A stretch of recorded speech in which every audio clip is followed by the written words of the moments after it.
Hello दोस्तों, मेरा नाम है औरंगज़ेब और जैसे कि आपको पता है कि कोड ऑफ सिविल प्रोसीजर के मुतालिक एक बाकायदा वीडियो सीरीज़ शुरू की है मैंने, जिसमें कोड ऑफ सिविल प्रोसीजर के सेक्शन 1 से लेकर सेक्शन 151 मतलब जो लास्ट सेक्शन है उस तक बाकायदा एक वीडियो सीरीज़ स्टार्ट की है, जिसमें हम रिसर्च कर रहे हैं और कोड ऑफ सिविल प्रोसीजर को समझने की कोशिश कर रहे हैं, क्योंकि सबसे मुश्किल सब्जेक्ट माना जाता है और इस पर कम से कम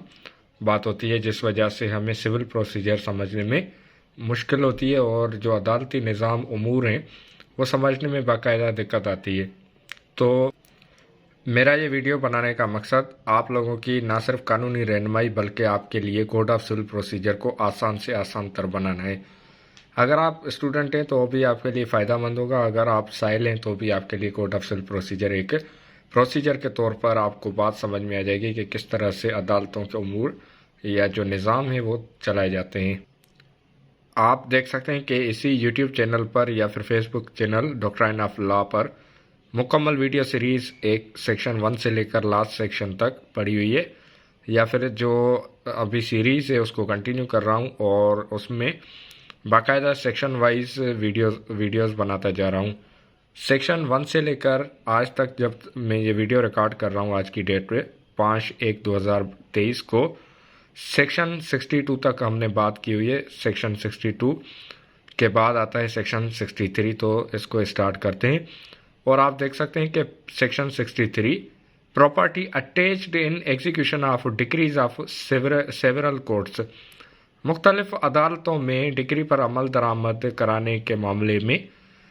मिल्कियत की जब्तगी, प्रॉपर्टी की जब्तगी। Sub section 1 where property not in the custody of any court is under attachment, अगर कोई प्रॉपर्टी किसी अदालत के कस्टडी में नहीं है और ना ही कोई जब्तगी में है, in execution of decrees of more courts than one, एक से ज़्यादा अदालतों के अटैचमेंट जब्तगी में नहीं है, the court which shall receive or release such property and shall determine any claim thereto, अदालत जो कि इसको हवाले में लेगी, जब्त करेगी या उसको रिलीज मतलब आज़ाद करेगी, या फिर उसका जो क्लेम अगर दावा बनता है तो उसके मुतल्लिक तयन करेगी। And any objection to the attachment, अगर इस तरह से कोई जब्तगी के लिए पर एतराज़ उठाया जाता है, thereof shall be the court of highest grade, वो अदालत इस पर फैसला करेगी जो कि सबसे आला अदालत है। सबसे आला अदालत से मुराद के एक सीनियर सिविल जज या फिर डिस्ट्रिक्ट जज के बाद जो हाईएस्ट ग्रेड कोर्ट आती है वो हाई कोर्ट, और उसके बाद फिर सुप्रीम कोर्ट आती है। और where there is no difference in grade between such courts, अगर अदालतों के दरमियान तयन नहीं हो रहा, the court under whose decree the property was first attached, तो उस अदालत का फैसला माना जाएगा जिसकी सबसे पहले अटैच मतलब जब्तगी में प्रॉपर्टी मिल्कियत थी एग्जीक्यूशन की डिग्री की सूरत में। Sub section 2 nothing in this section shall be determined in deemed to be invalidate any proceeding taken by a court executing one of such decrees, इस सूरत हाल में किसी भी अदालती कार्रवाई को इनवेलिडेट मतलब उसको रोका या खारिज नहीं किया जाएगा एग्जीक्यूटिंग अमल दरामद कोर्ट की जानिब से, जो कि अमल दरामद करवा रही हैं डिक्रीज पर। तो उम्मीद करता हूँ ये सेक्शन आपको बआसानी समझ में आ जाएगा और ये इतना मुश्किल नहीं। इसको समझने के लिए आपको एक मर्तबा फिर से रीड करना पड़ेगा और इस वीडियो को आप रिपीट करके, ये जो सेक्शन है इसको रिपीट करके आप बआसानी समझ सकते हैं। अगर आपको किसी भी किस्म की दिक्कत या दुश्वारी आ रही है तो आप इसी कमेंट सेक्शन में आप मुझसे रब्ता करके सवाल का हल पूछ सकते हैं या फिर सवाल सजेशन आप कर सकते हैं। बढ़ते हैं आगे और सेक्शन 64 पर की जानिब, जिसमें आप देख सकते हैं कि सेक्शन 64 में दिया गया है कि private alienation of property of attachment to be void, अगर जब्तगी की सूरत में प्रॉपर्टी अटैच की जाती है या फिर अटैचमेंट हो जाती है प्रॉपर्टी की, तो प्राइवेट एलियनेशन मतलब जो प्राइवेट कब्जा है वो ख़त्म हो जाएगा। Where an attachment has been made, अगर कोई जब्तगी हुई है, एनी प्राइवेट ट्रांसफ़र, किसी भी किस्म की मुंतकली, और delivery of the property attached, या फिर डिलीवरी जो कि जब्तगी की सूरत में हुई है, और एनी ऑफ इंटरेस्ट उस या फिर interest therein, and any payment to the judgment debtor of any डेप्ट, या फिर जजमेंट डेप्टर जिसके खिलाफ फैसला आया है या कर्ज है, डिविडेंड और अदर मनीज, डिविडेंड मतलब फ़वाइद या फिर किसी भी किस्म के पैसे, कंट्रेरी टू सच अटैचमेंट जब्तगी के अलावा, shall be void as against all claims enforceable under the attachment. अब आपको इस सेक्शन के मुताबिक मैं आपको बताता चलूँ कि अगर अदालत ने डिक्री पर मतलब जो उसने फैसला दिया है उस पर अमल दरामद करवाना हो और प्रॉपर्टी अटैच की हो, जब्त की हो, हवाले की हो, तो उस सूरत में जो प्राइवेट दावा होगा वो ख़त्म हो जाएगा। अब मिसाल के तौर पर एक अदालत ने फैसला दिया है कि भाई प्रॉपर्टी एक अदालत के कब्ज़े में रहेगी, और उसके बाद अगर उसको मुंतकिल या किसी भी किस्म का फ़ायदा हासिल करने की कोशिश की जाती है, ट्रांसफ़र, डिलीवरी या इंटरेस्ट या फिर किसी भी किस्म के पैसे उस पर अराइज़ होते हैं या फिर दावा किया जाता है, तो वो ख़त्म हो जाएगा। मतलब कि प्रॉपर्टी ट्रांसफ़र, या आप आसान ज़बान में कहें कि मुंतकिल नहीं होगी जब तक कि वो कोर्ट की कस्टडी या फिर अटैचमेंट मतलब हवालगी में। तो ये सिंपल सेक्शन है जो कि आपको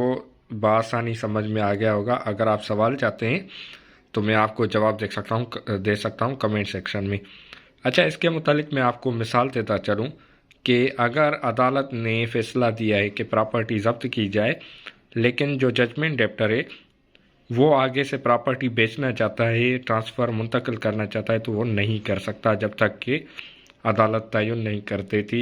डिक्री एग्जीक्यूशन के मुतालिक। तो बढ़ते आगे सेक्शन 65 की जानिब। सेक्शन 65 सेल आप देख सकते हैं सबसे पहले टाइटल, उसके बाद है section 65 purchaser's title. Purchaser's title मतलब जो खरीदार हैं उसके टाइटल क्या होगा। Where immovable property is sold in execution of decree, अगर डिक्री पर अमल दरामद करवाने की सूरत में इमूवेबल प्रॉपर्टी को बेच दिया गया है, and such sale has become absolute, और ये बाकायदा यकीनी हो गया है कि प्रॉपर्टी बेच दी गई है या फिर ख़रीदी गई है किसी की जानिब से, the property shall be deemed to have vested in the purchaser, तो यही समझा या तसव्वुर किया जाएगा, यही इख्तियार होगा कि जो ख़रीदार है from the time when the property is sold, जब जिस वक्त से प्रॉपर्टी बेच दी गई है, and not from the time when the sale becomes absolute, और उस वक्त से नहीं जब ये प्रॉपर्टी बेची गई है या इस बात की यकीनन हो गई है। मतलब कि टाइटल परचेज़र का क्या होगा या फिर इसका तयन किस तरह से होगा, तो वो इस तरह से है कि अगर कोई ख़रीदार प्रॉपर्टी ख़रीद करता है तो उसका तयन यही होगा कि उसने जिस वक्त से प्रॉपर्टी ख़रीदी है उस वक्त से बाकायदा उसके ख़रीदार तस्वर किए जाएंगे, ना कि तब से जब वो बाकायदा सेल करने की यकीनी बात हो गई है। तो बढ़ते हैं आगे और सेक्शन 66 पर बात करते हैं। Section 66 suit against purchaser not maintainable on ground of purchase being on behalf of plaintiff.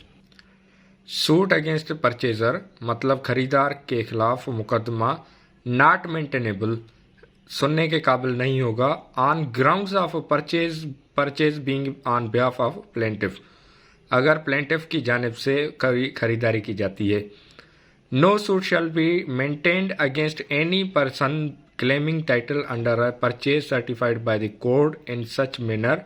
as may be prescribed on the ground that the purchase was made on behalf of the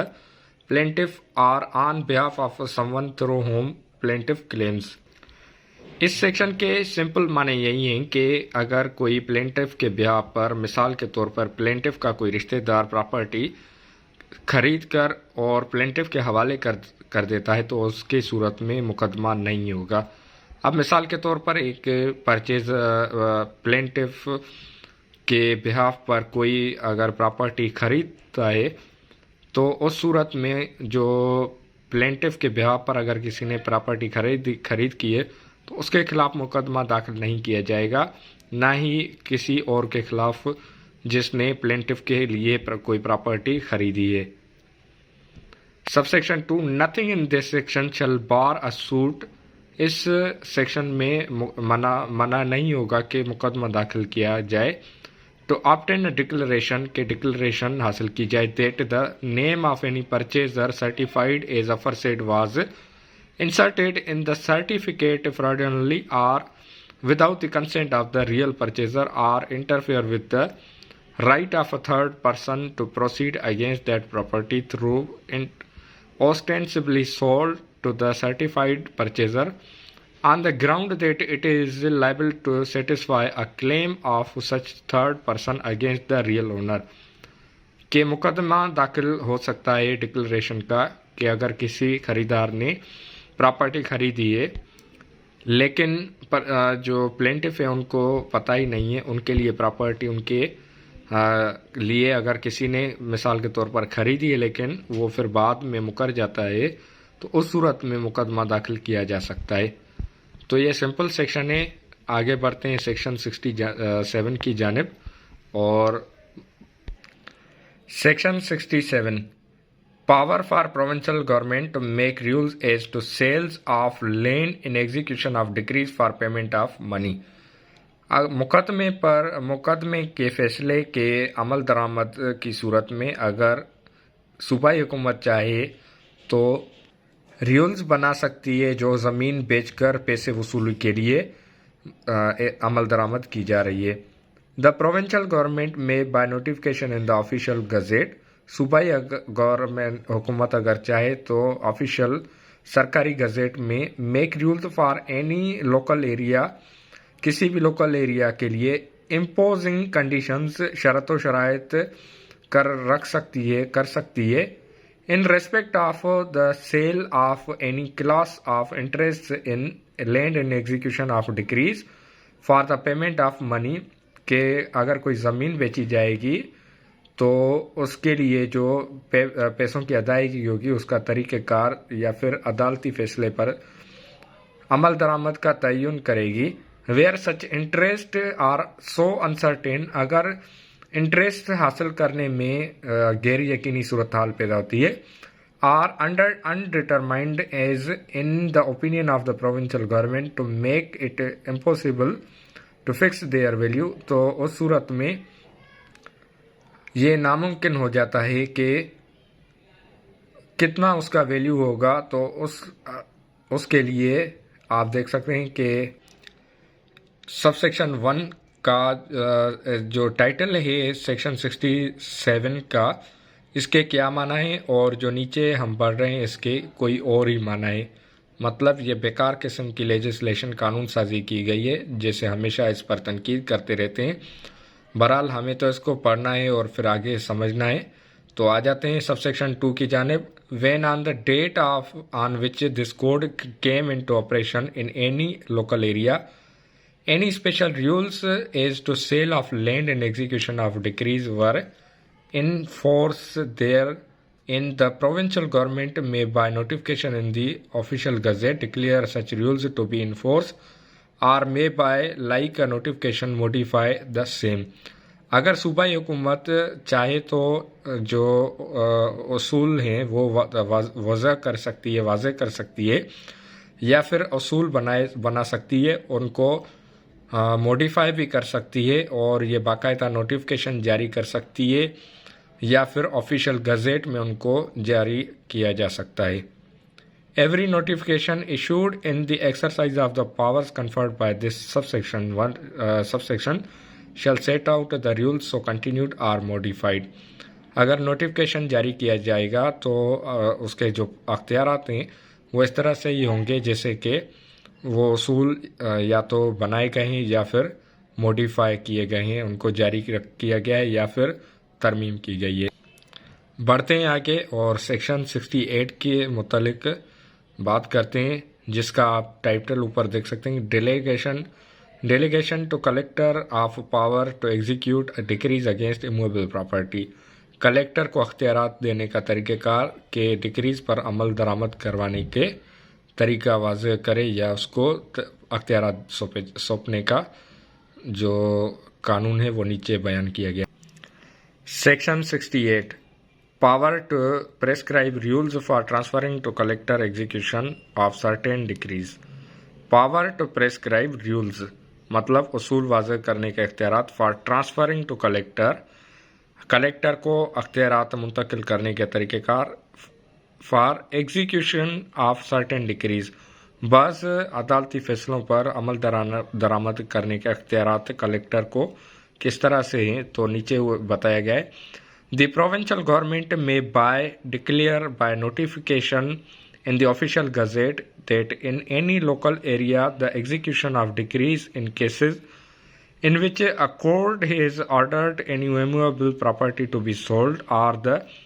execution of any particular kind of such decrees or the execution of decrees ordering the sale of any particular kind of or interest in immovable property shall be transferred to the collector। सूबाई हुकूमत declare कर सकती है, notification जारी कर सकती है official gazette में कि बाज़ मुकदमात के फैसलों के अमल दरामद की सूरत में कलेक्टर को अख्तियारात हैं कि वो इमूवेबल प्रॉपर्टी को सेल कर सकता है। एग्जीक्यूशन करवाने के लिए उसको मुख्तलिफ तरह के अख्तियारात हैं और वो किसी भी किस तरह के या फिर पार्टिकुलर अख्तियारात सौंपे जा सकते हैं जिनमें इमूवेबल प्रॉपर्टी पर इंटरेस्ट या ट्रांसफ़र भी कर सकता है, जो कि अख्तियारात कलेक्टर को सौंप दिए जाएंगे। तो मैं नहीं समझता है कि इसमें ज़्यादा बेस या फिर बात करने की ज़रूरत है, सिंपल सा एक सेक्शन है। आगे बढ़ते हैं और अगर आपको किसी भी किस्म की रहनुमाई चाहिए तो आप कमेंट सेक्शन में राब्ता कर सकते हैं। बढ़ते हैं सेक्शन 69 की जानिब। Section 69 provisions of third schedule to apply. Third schedule में बताए गए प्रोविजंस का अमल दरामद। The provisions set forth in the third schedule में बताए गए तरीक़ेकार के मुताबिक shall apply to all cases in which the execution of a decree has been transferred under the last preceding section। The provisions set forth in the third schedule, तीसरे schedule में जो बयान किया गया तरीक़ेकार है, shall apply to all cases, सारे मुकदमात पर अमल दरामद होगा। in which execution of a decree has been transferred, जिस सूरत में अगर अदालती फ़ैसले पर अमल दरामद के लिए मुंतकिल किए गए हैं under the last presiding section, जो पीछे बताए गए सेक्शन से उन तरीक़ेकार के मुताबिक अमल दरामद होगा। बढ़ते हैं आगे सेक्शन 70 की जानिब। रूल्स ऑफ प्रोसीजर के जो उसूल हैं वो किस तरह से होंगे। The provincial government may make rules consistent with the aforesaid provisions. सूबाई हुकूमत उसूल वज़ा कर सकती है जो कि कुछ इस तरह से होंगे। For the transmission of the decree from the court to the collector, अदालती फ़ैसले की पर जो अमल दरामद होगा वो कलेक्टर किस तरह से करवाएगा वो रूल्स वज़ा कर सकती है। And for regulating the procedure of the collector and his subordinate in executing the same and for transmitting the decree from the collector to the court, के अगर कलेक्टर या उसका जो मातहत अगर अदालती फ़ैसले पर अमल दरामद करवा रहा है या करवाना चाहता है या करवाएगा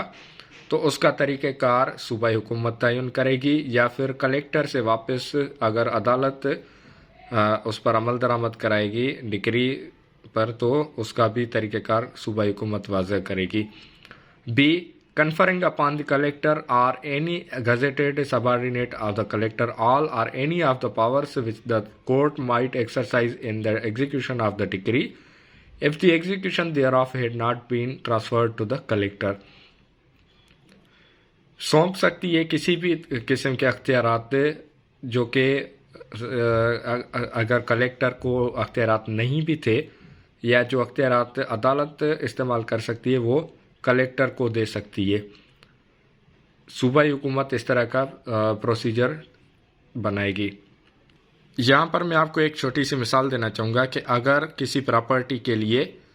कलेक्टर को लिखा गया है कि आप इस यहाँ से पैसे वसूल करें, सेल करें, जब्त करें, तो उसके लिए जो तरीक़ेकार होगा वो सूबाई हुकूमत करेगी। सब सेक्शन सी में आते हैं कि इसको समझने की कोशिश करते हैं। Providing for the orders made by the collector of any gazetted subordinate of the collector or orders made on behalf made on appeal with respect to such orders being subject to appeal to and revision by superior revenue authorities as nearly as may be as the orders made by the court or orders made on appeal with respect to such orders would be subject to appeal to and revision by appellate or revisional courts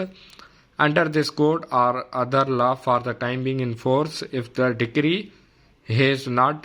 been transferred to the collector. Collector को अख्तियारात दिए जाएंगे, सौंपे जाएंगे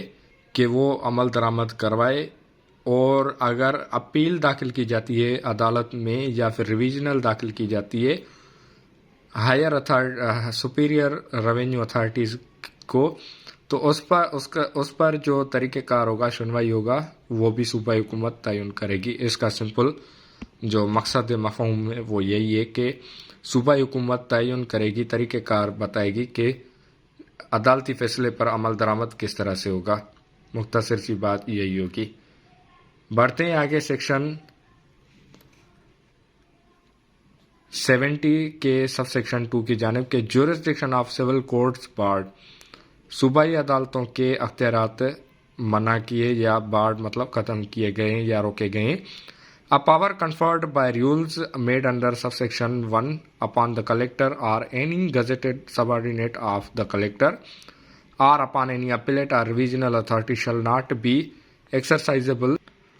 by the court or any court in exercise of any appellate or revisional jurisdiction which it has with respect to decrees or orders of the court। इसको पढ़ने या समझने की ज़रूरत ही नहीं है। आगे बढ़ते हैं और सेक्शन 71 की जानिब।